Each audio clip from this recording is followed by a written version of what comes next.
Yolanda, que quiere hablar. Me gustaría plantearte una cuestión que a mí me lleva un poco de cabeza, sí. Vamos a decir. Yo, como te he comentado antes, a mí me encanta la cuántica, no soy una experta ni muchísimo menos, pero es como que es mi tema favorito, vamos a decir. Entonces, según la cuántica, el tiempo no existe. Todo es un solo instante que está ocurriendo ahora. Nuestro pasado, nuestro presente, sí. nuestro futuro, cada uno de los instantes y de las multiposibilidades de vida que tenemos dentro de lo que llamamos el destino, ¿no? Sí. O nuestra línea de vida. Entonces, claro, si el tiempo no existe una línea de tiempo correlativa, vamos a decir, lineal. No.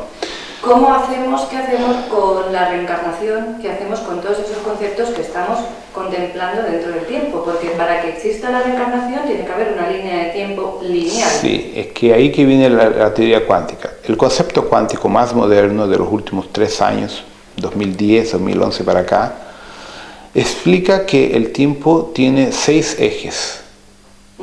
El que nosotros lo entendemos por en cuanto como lineal cartesiano, y los otros que interagen en diferentes grados de interacción multidimensional.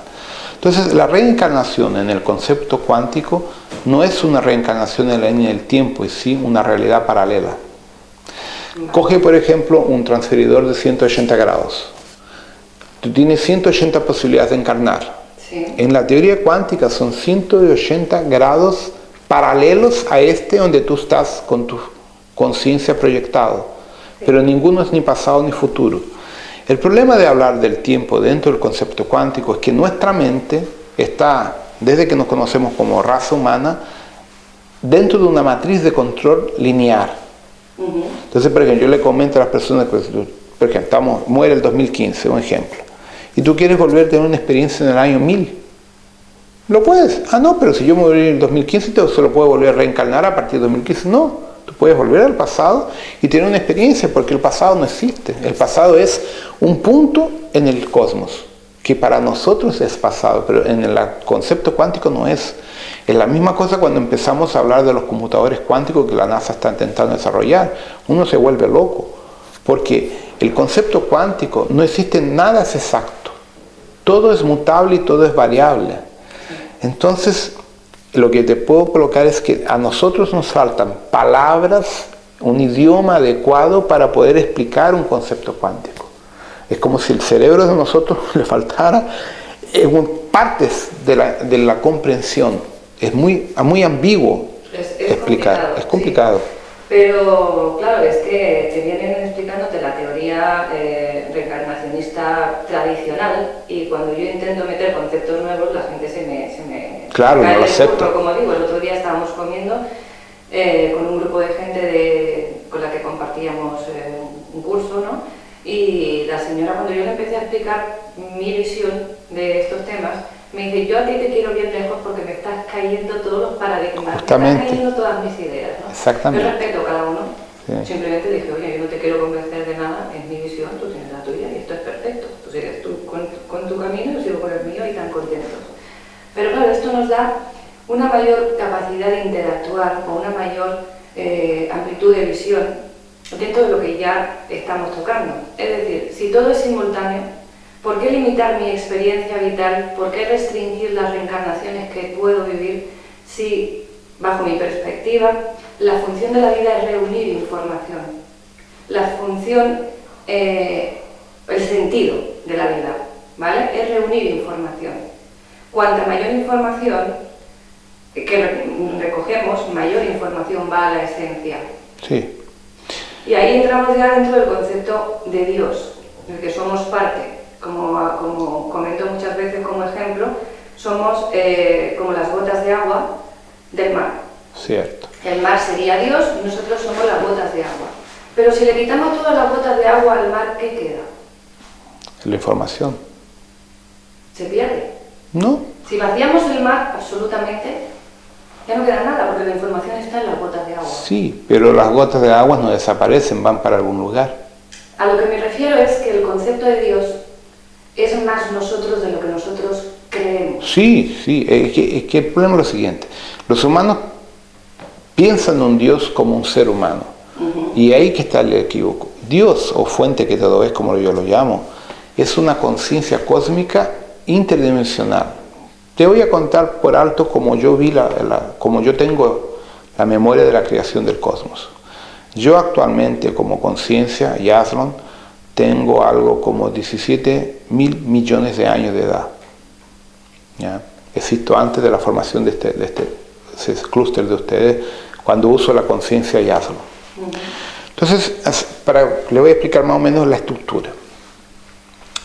Cuando hubo el Big Bang, el famoso Big Bang, existía otro universo, otra estructura de antimateria, mucho anterior, mucho menor en estructura que los bosons y que los quarks. Ese universo llegó a un colapso de expansión y cuando llegó a la masa crítica hubo la explosión llamada Big Bang. Entonces, esa antimateria al desacelerarse fue formatando la materia gravitacional y las partículas que hoy conocemos como el universo bariónico, las partículas atómicas. Entonces, en ese nuevo universo que se formó, llamado Abona Shantar, los hijos paradisíacos, los seres que ya tenían alcanzado un nivel de maestría gigante en otros niveles, fueron colocados como los nuevos dioses para generar una nueva experiencia. Pero ellos no son Dios, son representaciones co-creadoras del cosmos universal que siguen a un plan mayor, que sería la fuente que todo es, que no está aquí. Él es el propio universo, pero está mucho más allá a nivel interdimensional. Entonces estos seres generaron lo que yo llamo en mi literatura de supramónada. Fecundan una conciencia cósmica como una galaxia, y ese ser, esa conciencia, tiene dos caminos. El primer camino, o se mantiene en el cosmos como una conciencia multidimensional, como una conciencia con todo el conocimiento, pero no con la experiencia, la información de la co-creación, o entra en el proceso de la co-creación. Y cuando él entra en el proceso de la co-creación, se divide en pedazos para poder llegar a los diferentes niveles del universo que se está formando. Entonces, la supramónada tiene derecho a originar de 12 a 144 mónadas.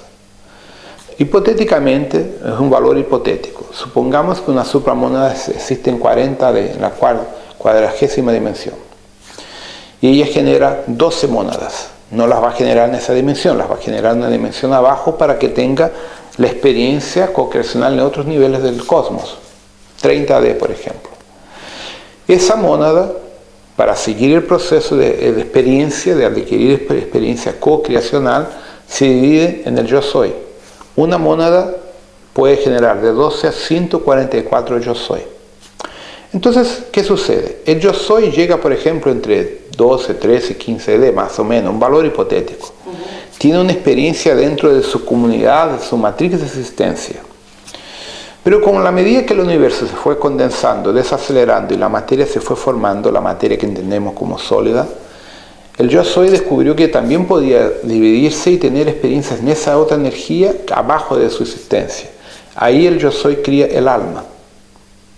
Y el alma empieza entonces a tener el involucramiento de encarnar en formas biológicas en el cosmos que se está formando.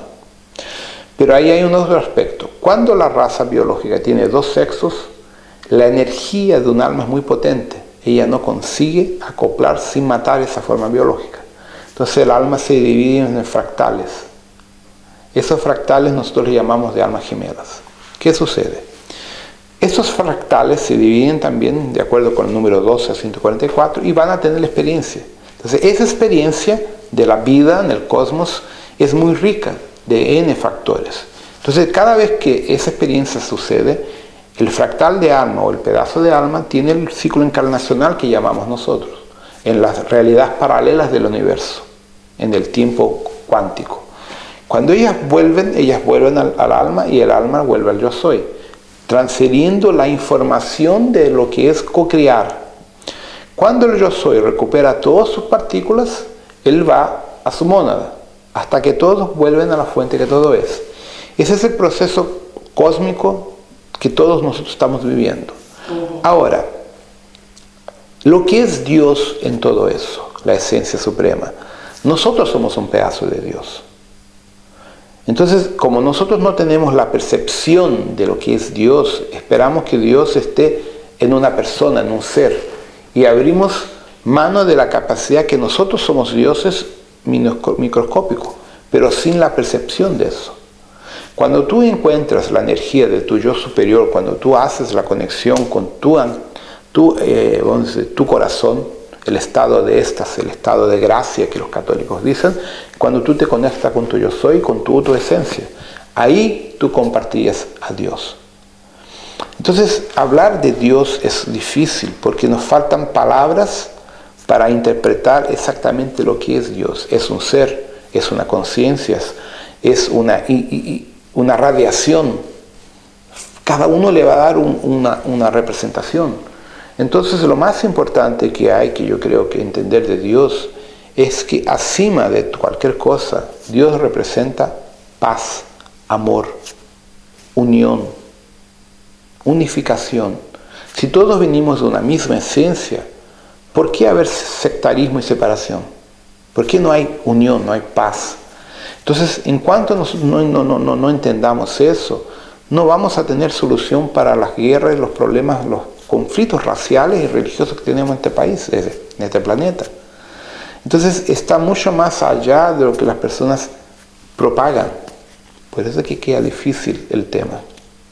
Sí, es complicado. A mí me resulta muy interesante, ya te digo, me encanta, porque es como que veo que lo material, lo físico, lo que conocemos habitualmente se nos queda muy limitado con todo lo que en realidad hay, pero es difícil ponerlo en palabras. Entonces yo trato de hacer esos símiles como las gotas de agua y el mar, sí, y cosas por el estilo, ¿no? Para ayudar a comprender lo que quiero expresar, porque como dices, las palabras no nos alcanzan, ¿no? Claro. Entonces es más bien la sensación de transmitir la idea como concepto que no como frase, ¿no? Y me encanta, o sea, tener la ocasión de debatir este tema contigo, ¿no? De que me aportes tu punto de vista, porque veo que va muy en la línea de lo que yo voy comentando siempre. Algo que hablamos, como yo digo, en lenguajes diferentes. Sí. Tú me hablas con un lenguaje quizá más metafísico, que a mí se me escapan muchos términos, y yo tengo otro lenguaje más cuántico, vamos a decir, por llamarlo de algún modo, en el que mi concepto está claro, pero claro, choca con el tuyo porque no acabo de entender la palabra con lo que lo definimos, ¿no? Se trata de quedarse con el concepto y no sí, con la definición. Entiendo. Es que el concepto cuántico, si lo vamos a llevar al concepto, vamos a ir científico, lo que puedo intentar colocar es así. Lo que es una conciencia cuántica actualmente es cuando tú, como ser humano, aceptas que coexistes en varios planos en paralelo. El metafísico va a decir que esos son el plano espiritual, es la misma cosa. Sí. O sea, un cientista habla en realidades paralelas, en mundos paralelos, se le llaman el multiverso, universo. Ya, perfecto. El metafísico dice, existen vida en otras galaxias, es la misma cosa. Entonces, yo normalmente como yo siempre hablo portugués mi vida entera, yo tengo dificultad con el castellano, se me van las palabras, entonces yo a veces las mezclo, porque me falta el registro por falta de hablar con gente.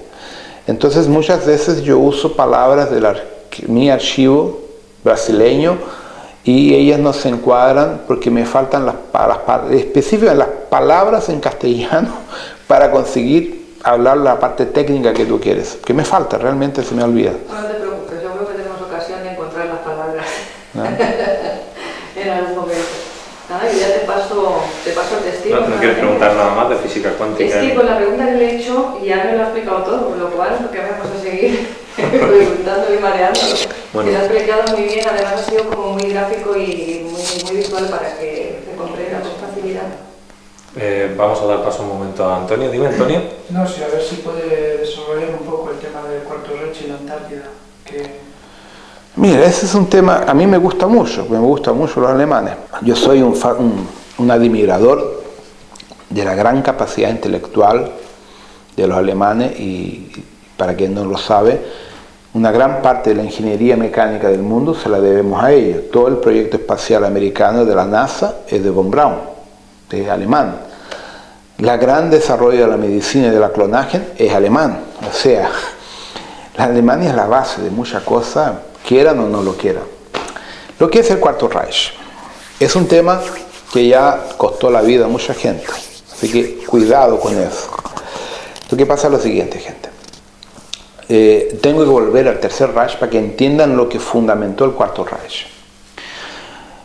Cuando Adolf Hitler tuvo su vida media difícil en Austria y llegó como sargento a Alemania y fue subiendo, Adolf fue un político. Él trabajó mucho la autoestima del alemán después de la Primera Guerra Mundial y consiguió llegar misteriosamente a donde llegó. En el año 1917, Adolf Hitler fue abducido por un grupo de extraterrestres del sector de Aldebarán. Y a raíz de este encuentro, él generó la sociedad Brill, con la María Ortiz, algo así el nombre de la chica que está viva hasta el día de hoy. Bueno, entonces, con la María Ortiz y un grupo de 20 y tantas personas, no recuerdo cuántas son, crearon este grupo secreto donde ellos incorporaban y canalizaban informaciones tecnológicas que les dio a los alemanes los primeros energía que Nikola Tesla ya la tenía fundamentado, que eran energía reversa, vehículos que conseguían volar fuera del concepto de motores a combustión. Muy bien. Entonces, ¿qué sucedió? La guerra vino. Con la guerra vinieron los intereses económicos, con la guerra los Goebbels y otros grupos desarrollaron toda una movida política que colocaron a Alemania como víctima y fue un juego político, muy bien. Entonces cuando el grupo de la sociedad de Brill se dio cuenta que la guerra iba a acabar con todo el proyecto, estos chicos habían encontrado ya antes de eso, de la guerra en el año 1923-26, grandes sectores en la Antártida volcánica, un área volcánica donde había agua caliente y selvas, vegetación, porque era una área volcánica, no había la placa de hielo que uno se imagina. Entonces Alemania requirió 650.000 metros de área, kilómetros cuadrados, es un volumen grande como territorio germánico con la bandera germánica. Eso a nivel, eso está en los libros de historia. A raíz de estas historias, estos tipos empezaron a mandar grupos de pesquisa para allá. A principio la idea era tener una área de escape caso la guerra no diera cierto. Cuando la sociedad de Brill se dio cuenta que estaban casi todos, iban a morir y que la cosa los iban a atrapar para continuar la guerra en otros niveles en Estados Unidos, Rusia y lo que fuera, este grupo se arrancó, se fue para la Antártida. Y una gran parte del material, del dinero y de todo lo que se robó en la Segunda Guerra salió en submarinos al Cabo Ross por el lado de Argentina, Chile, dio la vuelta y ahí físicamente se fueron. Entonces, de hecho, el Cuarto Reich nació como una nueva facción que no quería involucrarse más con la guerra y con la disputa política y financiera que existía allá. Y estos tipos encontraron exactamente en la Antártida antiguas ciudades congeladas debajo de las capas de hielo y empezaron con su tecnología en la parte volcánica a entrar en las cavernas y a encontrar otro mundo. Lo que hipotéticamente, no sé si es exacto, lo llamaron en el pasado de Hiperbórea. No creo que sea el termo correcto, pero algunos dicen que es. Y ahí se encontraron con las cavernas, las partes huecas que habían acceso a antiguas civilizaciones de más de 300.000 años atrás, y se fundó el Cuarto Reich. Yo los conozco, yo estuve 2 veces allá, yo me convidé, no me convidaron, no quieren, yo soy muy negro para ellos, que continúan medio racistas. Entonces, conclusión, esa sociedad existe, de hecho, no quieren nada con la historia política actual, pero defienden el planeta en relación a los problemas externos contra los reptilianos. Ellos tienen una facción intermediaria, no están ni en la luz ni en las tinieblas, están en un punto central que quieren una individualidad, seguir su camino, ya están con una tecnología tecnológica muy avanzada de naves de energía reversa, consiguen ir para otros planetas, y actualmente están en un trabajo muy próximo con Toranque y Aldebarán de Toro para habitar los mundos del sistema de Aldebarán en Toro. Técnicamente creo que en los próximos 25 o 30 años el Cuarto Reich, una gran parte se va de la Tierra y van a quedar algunos grupos nomás que hoy trabajan aspectos políticos y, vamos a decir, económicos, involucrando a Estados Unidos y otros países para intentar mantener el equilibrio sin una tercera guerra mundial. Es lo que yo sé del Cuarto Reich. Y Ana María Ortiz, para nuestra sorpresa, está viva, con la misma apariencia de aquella época, y tuvimos una situación muy divertida porque yo la tenía visto de proyección, pero yo nunca vi los documentos, nunca me interesé por los documentos. Y tengo un amigo mío brasileño que trabaja en el servicio secreto de Brasil, ya no es más secreto obviamente, que acabé de hablarlo, y era para que fuera.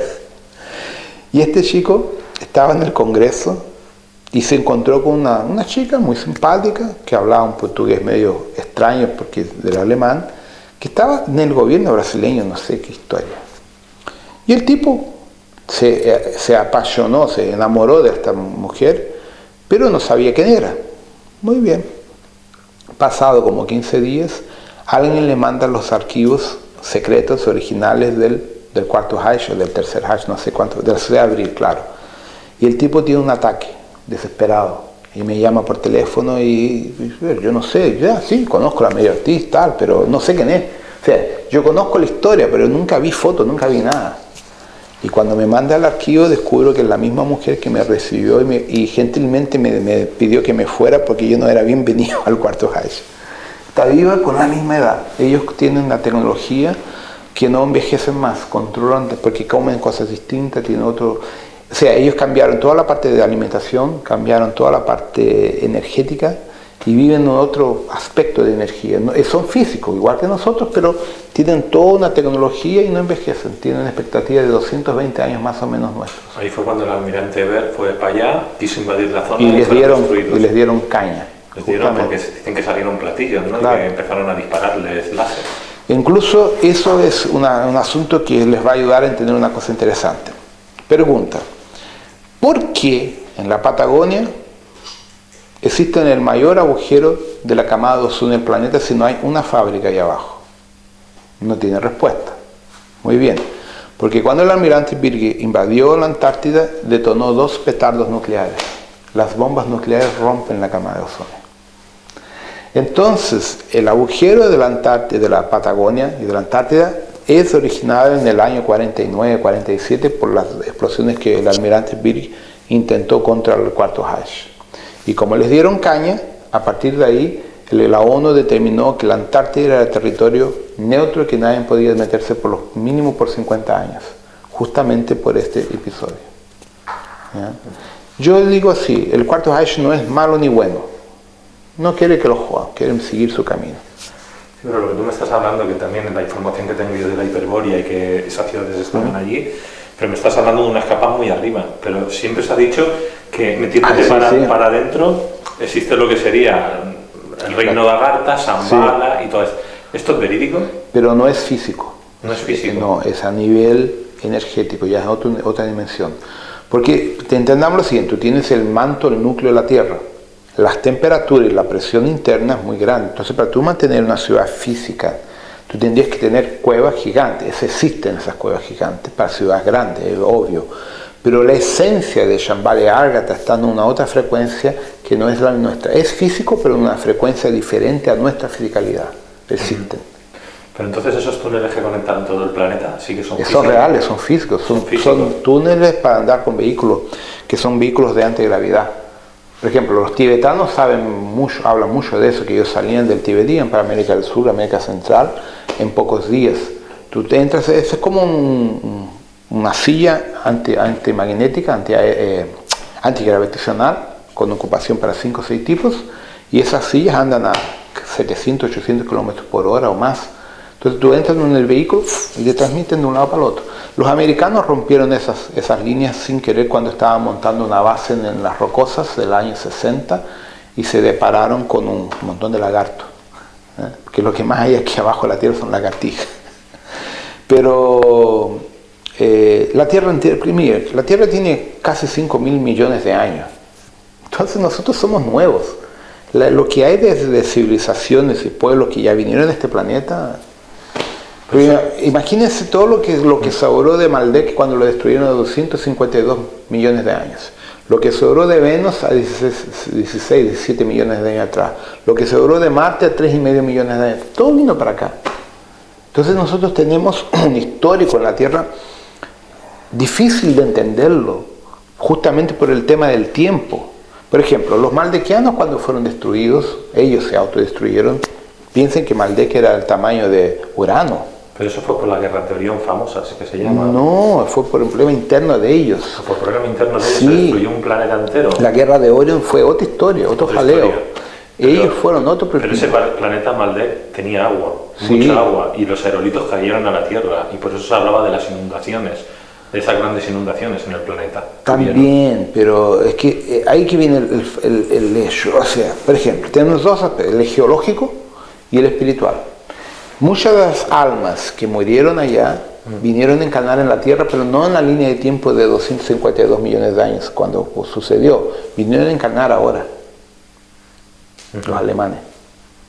Los alemanes, básicamente los finlandeses, la raza ariana, son casi todos reencarnación de los maldequianos y de la gente de Vega, Lira y Aldebarán, que son los mundos básicamente arianos.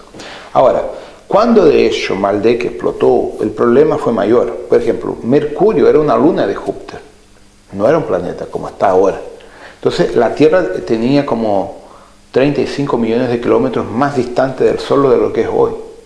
Entonces la explosión de Maldek jodió a Marte también, le dio un montón. Entonces todo el sistema solar tuvo problemas serios a nivel orbital, magnético y gravitacional. Y de hecho la Tierra recibió muchos impactos de blocos de hielo, de agua congelada, y que modificó una gran parte de la topografía de nuestro planeta. Eso es un hecho, ¿ya? Pero estamos hablando en la época de hipotéticamente los dinosaurios, que también no es bien así, ¿ya? Explica, ¿qué sabes de los dinosaurios? Ya que te has puesto. Bueno, los dinosaurios de hecho existieron, ¿ya? Sí. Pero a medida que los dinosaurios existían, los seres humanos o humanoides eran intraterrenales. No había el contacto porque eran animales bestiales. Entonces, en esa época, la vida en la Tierra viene de mundos internos, subterráneos, hipotéticamente en Shambhala, un Ágate, cosas de ese tipo. Entonces, la historia de la vida en la Tierra es mucho más antigua de lo que se imagina. Existe un hallado arqueológico que es famoso, que es un pie de este tamaño, que tiene 452 millones de años, o 455 millones de años, que lo dataron porque aplastó un insecto que tiene esa edad. Entonces la pregunta es, ¿cómo que ya había un zapato de este tamaño, que solo le falta encontrar el número y la marca del zapato, pero está ahí, un pie humano? Entonces, a 252 millones de años atrás, o más, lo que sea, yo creo que habían puros dinosaurios, entonces era imposible haber formas humanas. Entonces, de hecho, la Tierra ya tenía vida, pero a nivel interno, porque la atmósfera terrícola en la época no era respirable para nosotros, tenía mucho más gas carbónico que oxígeno. Entonces, la historia es interesante porque tú tienes planos paralelos de vida en diferentes dimensiones y en diferentes niveles interterrenales. Entonces, lo que sucede, cuando una persona canaliza una información, está cierta, pero es un pedazo.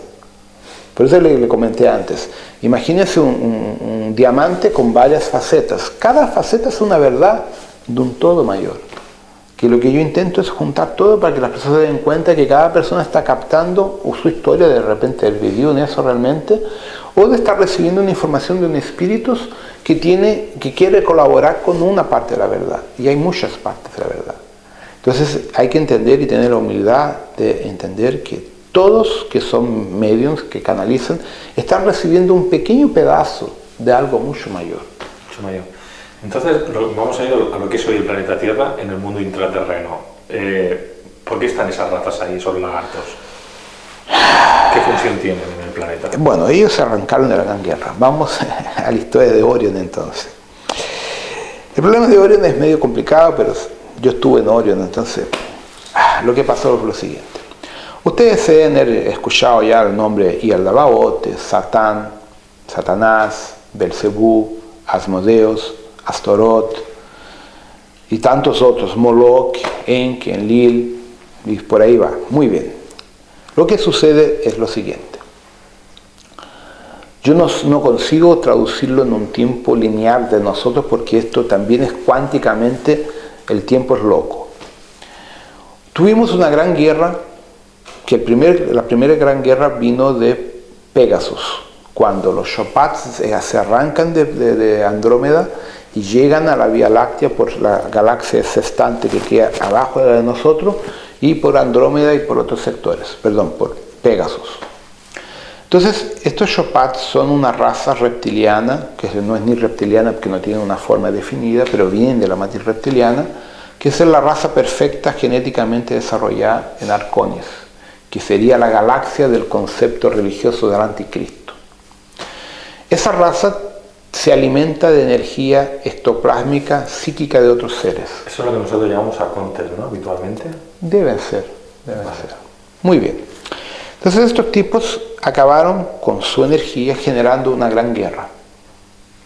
La gran guerra de Orion, después de la guerra de Pegasus y de Casiopeia, que están en cuarentena, hubo la guerra de Orion. Pero un poquito antes de la guerra de Orion fueron ellos que, los draconianos, sus hijos, que atacaron, atraparon y raptaron el ADN humano y Z, creando el Draco. El draconiano es mitad, 50% dragón y 50% humano, que es un genoma nuevo que se inventó, que debe tener unos 6 millones de años o más, 6.000 millones de años. Muy bien. En el decorrer del desarrollo de esta batalla, los reptilianos siempre ganaban porque ponen huevos. ¿Entiendes? Como ponen huevos, ponen 100, 200, 500 huevos, no hay como confrontar esos sí, tipos. Claro, los mamíferos no pueden tener tanta gente. Entonces, el Toranque y su equipo tuvo la idea genial de hacer clones. Igual que esa película de Star Wars, La Guerra de los Clones, más o menos eso. Clonaron miles de cientos de millones de humanos con armamento y todo para ganar la guerra. Y ahí pararon el avance reptiliano y le dieron por la primera vez caña a los reptilianos. Entonces, Toranque cogió el proyecto genético con sus otros comandantes y empezaron a semear más de 80 y pico planetas que encontraron que había condición biológica para la forma humana humanoide. Y ahí se crió el proyecto paralelo de criar la especie humana fuera en agua, en mar, en lo que fuera, para salvar a la especie humana de la extinción.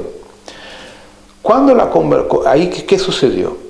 En ese momento la guerra era un aspecto de la federación, era un aspecto físico, entre nuestro nivel físico y los niveles físicos más próximos a nosotros. La confederación no se metió en esa historia. Pero cuando los Shopats y esta gente empezó a desarrollar armas de quarks pesados, lo que es una arma de quark pesado, es cuando tú abres un quark y quiebras el gravitón que mantiene la estabilidad atómica de la materia. Generas una bomba de antimateria que genera un hoyo, un buraco negro, un agujero negro que se traga y destruye la constante dimensional de una galaxia entera. Entonces, cuando estos tipos desarrollaron armas que podían acabar con la propia galaxia, la Confederación vino. Fue ahí que yo llegué. Yo llegué exactamente para esa guerra, para parar con esa locura toda. Entonces paralizamos la guerra y impusimos la paz, los tratados de acuerdo de paz, para que pararan de tontear y dividimos, bueno, tú te quedas con este pedazo de la galaxia, tú te quedas con este y vivan en paz y paren de tontear. Más o menos fue algo de ese sentido. Muy bien, lo que pasó. Los humanos se vieron con un problema técnico. Eran más de 5.000 trillones de clones. ¿Qué hacer con esa cantidad de clones? No los podían matar, estaban vivos. Entonces crearon la Alianza Galáctica, la Federación Galáctica, uniendo todos estos pueblos políticamente y dividieron la sociedad en castas, igual que India, en diferentes niveles de conciencia y de desarrollo sociales. Y inventaron una religión, tipo la católica, en la cual en esa religión no existe la reencarnación, que cuando el clon muere, su alma va para el ajustador de pensamiento, es lo que cuenta el libro de Durantia, y queda en el super serafín la información y el tipo se lo ponen a dormir. Y si eventualmente lo necesitan, le borran la memoria y lo meten en otro lugar para reencarnar. Entonces de esa forma se mantuvo el proceso galáctico, social. Pero la Federación fue creciendo y ahí entraron los reptilianos, entraron los humanoides y todas las formas de una forma pacífica, pasados varios millones de años. Pero ahí hubo el gran problema en Shamuna. Shamuna es el concepto administrativo de la galaxia, que es comandado por el arcángel Lucifer, que ahí viene el problema. Lucifer no tiene nada que ver con Satán, con Belcebú, con nada, que esos son errores de traducción de los idiomas del sumerio para el latín, cambiaron todo, y entonces ellos piensan que Lucifer, Satán, Satanás, Belcebú son la misma cosa. No son seres distintos. Entonces este tipo, el arcángel, dice que no, que tú no puedes mantener una sociedad fija estructuralmente de esa forma sin darle el derecho de volver a su esencia, a su yo soy, y seguir su camino. Tú estás privando un alma de ser una partícula divina y de desarrollar su trabajo. Entonces esto le dieron la interpretación de la gran rebelión de Lucifer, que en el fondo no fue una guerra, fue una quiebra de un proceso político religioso de Orión, que tenía en Alcione de Sirius el cuartel general de la Federación. A raíz de este proceso, Satán fue el primero de los comandantes a crear los mundos de retirada, donde todos los grupos que no querían más participar de esa estructura religiosa se salieron y empezaron a buscar planetas para vivir fuera de la política religiosa de la Alianza Galáctica, y la Tierra fue uno de ellos. Entonces diferentes grupos de extraterrestres en la línea del tiempo vinieron para acá, un planeta que estaba libre de la política, y vinieron a vivir. Y entonces algunos escogieron la parte intraterrenal por los gases que respiran, que no respiran oxígeno. Otros se quedaron en la superficie, otros fueron para el mar, y cada uno escogió lo que quería. Hasta que hubo el problemita que Enki y Enlil llegaron acá, a 458.000 años, trayendo de nuevo toda la... voy a hablar un disparate, trayendo todo el problemita de la Federación de nuevo para la Tierra. Y ahí empiezan las guerras de los dioses. Y ellos se salen de Orión para no tener más problemas políticos religiosos, y vienen los Anunnaki trayendo todo de nuevo para acá. Entonces es ahí que empieza nuevamente el conflicto ideológico y político que tenemos en la escritura hasta el día de hoy. Cuando tú dices Anunnaki, ¿que son seres lagartos, reptilianos? Hay de todo. Pues la palabra Anunnaki significa los que vienen de arriba. Entonces, hablar en Anunnaki es decir, los gilipollas de arriba. Entonces tenemos humanos, humanoides, reptilianos y otras cositas, son los que insectoides. Vale, son los que siguen la religión, por decirlo de alguna manera. Digamos y las castas. Las castas. Los que siguen la casta. Justamente, el poder, en la Matrix. ¿Y actualmente el planeta cómo está? ¿Quién son los que dominan y cómo lo llevan? Bueno, quien domina hoy todavía son los lagartos. Pero vamos a decir, hay dos tipos de lagartos, los que están fuera y los que están dentro de Orión. ¿Estos que son los que siguen todavía con las castas? Los que están con las castas. Esos son los que se han quedado con el planeta. Los que se han quedado con el planeta. La Federación perdió la guerra 25.000 años atrás. Fue cuando metieron la Luna en la órbita y hubo el gran diluvio. La Luna es el planeta de estos seres negativos. Entonces es lo que sucede. De hecho, si uno observa la Tierra, la energía que tú más ves es la energía negativa. La energía positiva tú casi tienes que buscarla, ¿no? Porque estamos sobre el control de seres negativos. Entonces todos los maestros que vinieron a enseñar el camino del amor los mataron. A Jesús lo mataron. A su hermano que era Juan Evangelista murió aislado en una isla en Grecia. A Gandhi lo mataron. O sea, casi todos los que vinieron a traer la palabra del amor los matan. Entonces, de hecho, nosotros estamos en un planeta que quien quiere servir a la luz tiene que luchar en contra de muchas cosas. Entonces, muchas cosas son las fuerzas negativas que controlan el dinero y la economía del mundo. Ahí entramos en el asunto de los Bilderberg, Illuminati, toda esa historia que ya la conocen bien. Entonces, nosotros estamos en una situación delicada porque una parte de nuestra esencia, nuestra conciencia ya está en la luz, pero el cuerpo físico está aquí todavía. Entonces, lo que sucede, a medida que nuestra conciencia entra en la egregora, vamos a llamar de luz por falta de una palabra, esa conciencia hace con que tu cuerpo brille, con que tu cuerpo genere energía y despierte a otras personas. Es como si fuéramos pequeñas lámparas en la oscuridad alumbrando la vida de otras personas. Es así que nosotros trabajamos inconscientemente sin darnos cuenta de esa forma. Entonces esas personas van despertando lentamente. Sí, pero una de las cosas que se cuentan es que los Anunnaki se alimentan de nosotros. Sí, los vampirizan por la energía psíquica. Exactamente, ¿nos puedes explicar cómo funciona el sistema que utilizan ellos de alimentación? Simples. Ellos usan los implantes, los chips, la parte neurológica, con una frecuencia específica, y a medida que una persona queda con rabia, con odio, con miedo, agresivo, genera ectoplasma, energía psíquica. Eso es el alimento de ellos. Entonces, los implantes tienen la función de codificar esa energía como alimento y al mismo tiempo apresar a la persona en esa energía para que no salga. Por ejemplo, euforia. Un ejemplo de euforia, el fútbol. Tú pones 30.000 personas en un estadio histéricas con la partida de fútbol y están los Anunnaki, lo que sean allá, sacando energía. Entonces, el carnaval en Brasil, la misma cosa. Entonces, técnicamente ellos se alimentan de nuestras emociones. Cuanto más tú llevas una emoción al desequilibrio, más ellos tienen energía. Es alimento puro, es como si estuvieran con una pajita tomando tu sangre directamente. Entonces, esto los reptilianos en general se alimentan de eso. Entonces, ¿el mito del vampiro viene de ahí? Viene de ahí. Pero realmente no beben la sangre, como se ve en las películas. No, beben nuestra esencia. Nuestra esencia. Nuestro ectoplasma. Un ectoplasma, te voy a decir yo, ¿no? Como una especie de energía que tenemos, lo llamaríamos el aura, ¿no? Sería el aura, la parte de los chakras, quizás. Exactamente, porque el aura es la reacción bioquímica electromagnética de nosotros. Eso es lo que ellos tiran. Ellos literalmente, es como si colocaras un enchufe en la fuente y chupas de energía eléctrica. Ellos chupan energía ectoplásmica. Y de ahí el fanatismo que las personas tienen dentro del movimiento New Age. New Age. Eso yo me quejo habitualmente de que la gente está llegando. Te voy a dar una información que mucha gente ya la he contado, pero es seria. Yo ya lo venía avisado mucho tiempo.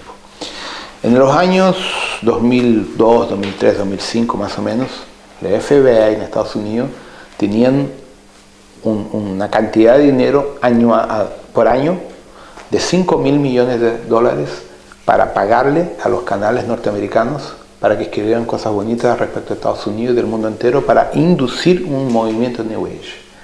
Y los americanos que no aceptaron tuvieron que irse de Estados Unidos. Entonces, por eso que en la web internet uno ve cada tontería, cada cosa que no hace sentido. Y tú te das cuenta que el movimiento New Age es idiota. Completamente, porque es manipulado por los propios Illuminati. Totalmente. Muchos de los maestros ascensionados nunca existió. Es una mentira alimentada por Estados Unidos para mantener el fanatismo religioso. Ahí metieron las drogas y muchas más cosas. Claro. Todo se retroalimentaba. Dime. A ver si puede hablar un poco de la orden Amarilis, del tema de las sacerdotisas de Inanna, cómo manipula a uno de Isis. Bueno, esto... ¿Cómo el arquetipo femenino? Es que, bueno, voy a intentar colocarlo dentro de lo que yo sé. Lo que pasa es así. El arquetipo Amarilis fue desarrollado a través del proyecto Metrón con el arcángel anciano Metratón. El Metratón es padre de Metatrón, Sandalfón, Kuan Yin, Minerva, Cíclope, Vista, Tranquilitas y otros tantos que ya no sé el nombre. Entonces, ¿qué sucedió? En la formación de las estructuras biológicas, en una gran parte de la raza humana original era andrógena, no era dividida, porque era en un nivel etérico, el proyecto era de séptima dimensión, entonces no había masculino, hembra o tampoco mujer. habría cortes cerebral, ¿no? Nada, no tienen la división de esta que tenemos nosotros, el cuerpo, no sé en castellano cómo es el nombre, en portugués el cuerpo calloso. Calloso, claro. Entonces, eran unas formas andrógenas. ¿Qué poja? Entonces, cuando se divide la forma humana en sexuada, para que empiece a regenerarse y reproducirse, tiene que tener la parte de energía masculina y femenina. Entonces, dentro de la orden Kumara, en el sistema del crucero del sur, en la estrella de Acrux y Mimosa, se forma la orden Amarilis, que es la organización que representaría la diosa, o sea, el dios femenino, para generar el movimiento de la madre que vendría a hacer la activación del proceso de engendración de la vida. Entonces, esa energía vendría a formatar el concepto galáctico de la diosa, pero en un nivel muy superior, en un nivel en que la diosa representaba el ciclo de la fecundidad para que todas las formas de vida de todas las razas se reproducieran, ¿no? Eso en la Tierra también fue tratado por Inanna. Cuando a los Anunnaki les dieron el proyecto Neandertal, Luluto Neandertal, Homo sapiens, se los impusieron en verdad, ellos necesitaban rescatar toda la energía genética y poner su ADN pleiadiano en nosotros. Pero necesitaban activar también la polaridad femenina para que a medida que las madres engendraban la vida, le daban la energía para que esa nueva alma pudiera desarrollar las características genéticas hereditarias. Entonces crearon, a través de las sacerdotisas, los focos energéticos que envolvían la sexualidad, la parte mediúnica sensorial, toda la parte del amor y toda la parte devocional, para hacer con que la memoria fuera transferida desde el nivel genético de la madre para el hijo. Y de esa forma surgió la energía de las dioses en la tierra. Entonces se usaron arquetipos: Inanna, Isis, Gaia, Afrodite y varios otros arquetipos femeninos de los Anunnaki, de los Sirius Pleiades, para usarla como referencia para que la mujer fuera la forma de conexión con los dioses, y a través de los dioses, a través del sexo con extraterrestres, engendrara a los maestros ascendidos en la tierra. Eso era una ciencia en la época, pero con el decorrer del tiempo y cuando las fuerzas negativas ganaron la guerra, la memoria de eso se perdió y quedó solamente el aspecto litúrgico de las diosas, de los rituales, del propio Tantra Yoga y lo que sea, y con el tiempo la información se perdió y las personas han reconectado parte de la información separadamente. También es un tema que hay que intentar juntarlo. Yo todavía no concluí ese libro, ¿ya? Cuando yo recibí la autorización de trabajar con la egregora Mahatma, me vino el foco femenino también de esa energía, pero yo no he tenido tiempo entonces yo tengo la información por la mitad, porque todavía no bajé el banco de datos enteros para conseguir lo que yo me acuerdo bien de eso. Es que fueron escogidos los arquetipos femeninos a través de las diosas, de los sumerios, de los caudeos, de los hititas, los egipcios, los lemurios, los atlantes, para inserir en el subconsciente humano la diosa y el dios. Pero la diosa es la capacidad de regeneración consciencial y de transferir el código del amor incondicional. En cuanto que el arquetipo masculino es más el guerrero, más el que genera la energía para la vida, pero es la diosa que mantiene la vida. Entonces yo todavía no he anclado toda la cuestión para poder darte respuestas precisas, porque no abrí el archivo, está ya guardado.